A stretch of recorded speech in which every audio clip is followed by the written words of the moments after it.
friends, Lilibet ang sad kuya, salud. I just want to show you American friends. Did you see that?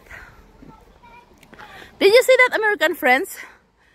During winter, no more leaves. But now, oh, so many.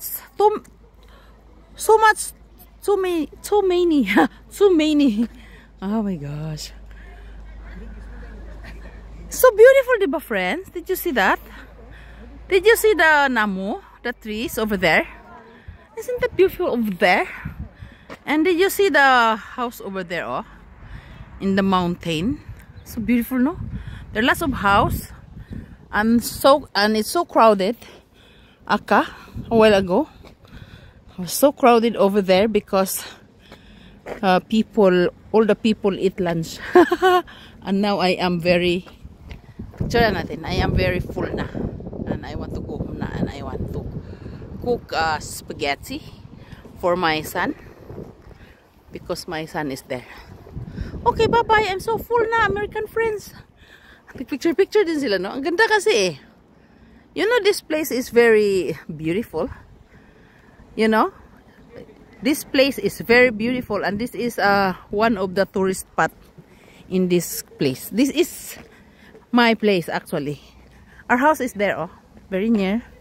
I can only walk from here to our house. This is the car that I like. I don't know.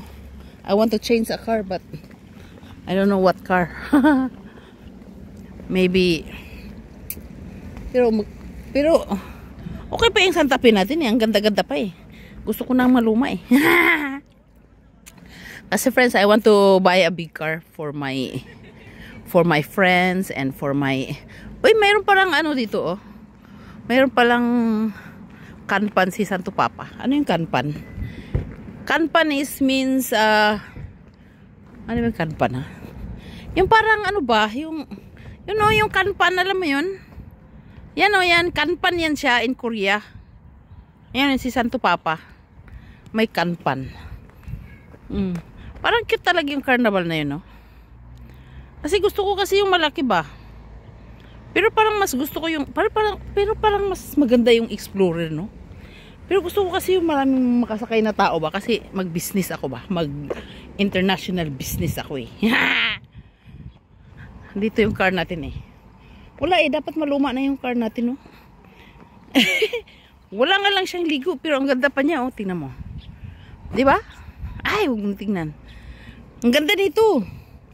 At saka, feeling ko kasi pag Santa Fe, parang tuntunhe. Parang tuntunhe siya sa lahat. Feeling ko lang, ah. Alam mo yung tuntunhe? Ligon ba? Ligon. Alam mo yung ligon? Drive muna tayo, friends. Hindi pa ako nakapagpakarwas. Alam mo yung ligon, friends? Ligon means kanang kuan ba? Kanang kuan ba? Naging Bisaya. Ay, paano yung mga kapag-ibigan nating Tagalog? Diyos ko, ang ganda naman dito. Uy, ang atmosphere ba? Alam mo, friends, do you know, American friends, the color of the leaves are yellow-green because it's come from the winter, tagsibol. Ang cute din naman ito.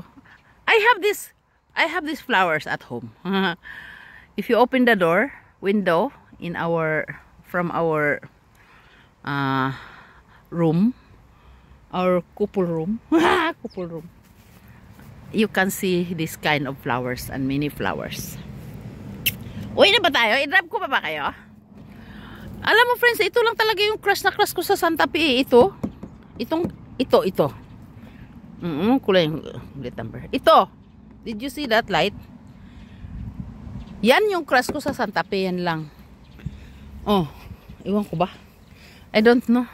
Friends, Diyos ko, friends, parang awa mo na. Mag-drive muna tayo. Friends! I can't agwans the situation of the kalibuts.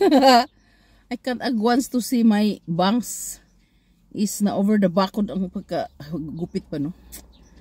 Mahirap, masama pala gupitan ang buhok na hinahawakan ba? International ang naggupit niyan, friends. International ang nagupit yan, friends. Maghubad muna tayo, friends, kasi baka makumbulsyon tayo sa ilalim ng car. Makumbulsyon tayo, sobrang init sa ilalim ng car. Hindi siya masyadong mainit kasi I park under the tree, actually. Ano sabi ko, friends? Ang nagupit ng buko, international. Over na bakod na tinapa talaga. Naalala ko yung anak ko, friends ba? Sabi niya, mother, ipapulis ko talaga yung nagupit ng buko. Grabe, matay-matay talaga kami katatawa ng asawa ko. Grabe. Kasi alam mo yung reaction niya ba? Natatawa din siya eh. Grabe, tawa naman ang asawa ko. Awang-awa ako sa anak ko talaga. Hindi na talaga siya bumalik doon sa nagupit sa buhok niya. Kasi walang hiya daw talaga yung babae nagupit ng buhok niya. Hindi daw talaga marunong magupit kasi ginanito nga eh.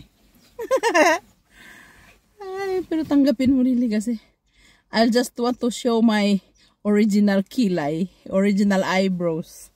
Kasi I have lots of friends, their eyebrows are all fake and artificial. Okay, bye-bye, Lily Bells at Kuya Salud!